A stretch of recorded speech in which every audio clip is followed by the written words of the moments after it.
Otep à tous, bien-aimés frères et sœurs. Les deux frères se sont rencontrés enfin, ce que nous attendions depuis très longtemps. Assimi Goïta et Abdourahmane Tchani, le général et le colonel, président du Niger et président du Mali, se sont rencontrés pour une journée de travail ce jeudi-là, aujourd'hui. Et ça, c'est ce que nous voulons, c'est ce que nous attendons pour renforcer les relations, aller encore plus loin, ne pas s'arrêter juste à la lutte contre le terrorisme, aller jusqu'au franc CFA. Parce que le franc CFA, là, c'est la cause fondamentale. C'est avec cet argent-là qu'on finance le terrorisme. Si vous changez ça, là, les Occidentaux, là, la France, là, aura des problèmes sérieux. Et ce sera un manque à gagner énorme pour la France de perdre 3 pays qui lui donnent beaucoup de milliards chaque année. Vous voyez, donc au lieu d'être là à passer le temps à rencontrer les Guillaume Soro a fait son temps. Guillaume Soro a brillé parce qu'il a travaillé contre le peuple ivoirien. Ça, aujourd'hui, personne de sérieux ne peut dire le contraire. Guillaume Soro est le rebelle numéro 1 de la Côte d'Ivoire. Jamais la Côte d'Ivoire n'avait connu une rébellion depuis avant Guillaume Soro. La première rébellion de l'histoire de la Côte d'Ivoire, c'est Guillaume Soro qui a amené les Occidentaux à prendre des armes, à venir tuer des Ivoiriens. 20 millions sont tombés. Et aujourd'hui, il a des problèmes avec son mentor parce qu'il n'arrive pas à s'entendre sur le partage du pouvoir.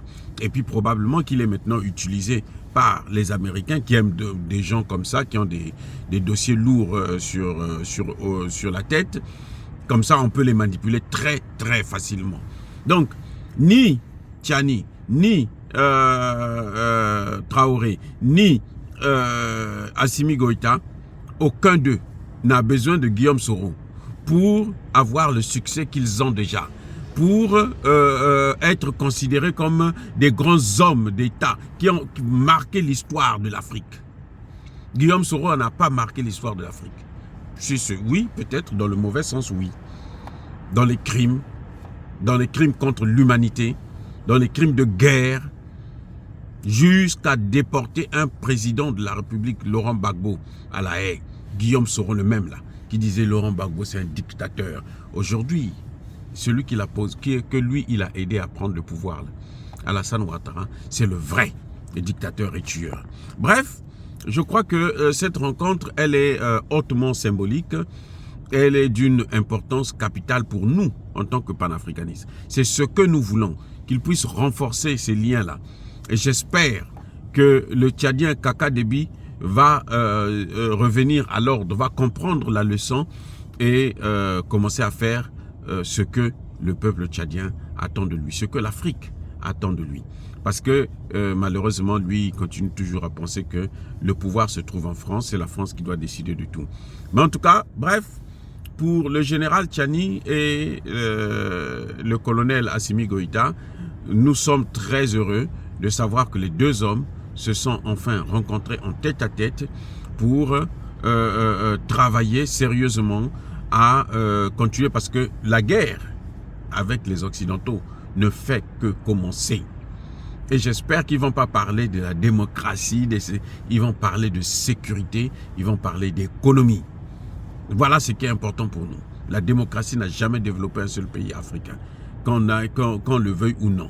Ceux qui parlent de la démocratie, c'est parce que, bon, ben, vous savez, hein, chacun de nous a ses intérêts et ils n'ont jamais compris que la démocratie était plutôt un problème, une épine sous le pied, dans la chaussure de l'Afrique. Parce que chaque fois que nous allons vers des élections, ben, il y a toujours des troubles, ça nous divise et ce qui n'est pas normal. Et ça donne l'occasion à ces Occidentaux-là, qui nous ont amené cette démocratie, de pouvoir s'ingérer dans nos affaires. Et d'ailleurs, ce sont eux qui décident. Vous avez vu au Congo démocratique, Martin Fayulu a été élu, mais ils ont dit non, ce n'est pas Martin Fayulu, c'est Tshisekedi qu'ils ont choisi parce que Tshisekedi faisait leur affaire comme il est en train de le prouver lui-même. Pendant 5 ans, il n'a pas pu gérer le problème de sécurité. Maintenant, ils ne veulent plus de Tshisekedi parce que ils veulent mettre un étranger, monsieur le fils d'un Turc ou d'un Grec, comment on l'appelle, Katumbi. C'est lui maintenant qu'ils veulent mettre au pouvoir. Et cette fois-ci, on ne sait pas comment ils vont faire, s'il y aura encore un compromis à l'africaine. Mais dans tous les cas, nous saluons la rencontre entre ces deux. Ces deux géants. Je pense que ce sont deux grands géants. Les grands se sont rencontrés. Oh, bien-aimés frères et sœurs, encore une fois, je persiste et je signe. Soyez bénis par le Dieu des Kémites.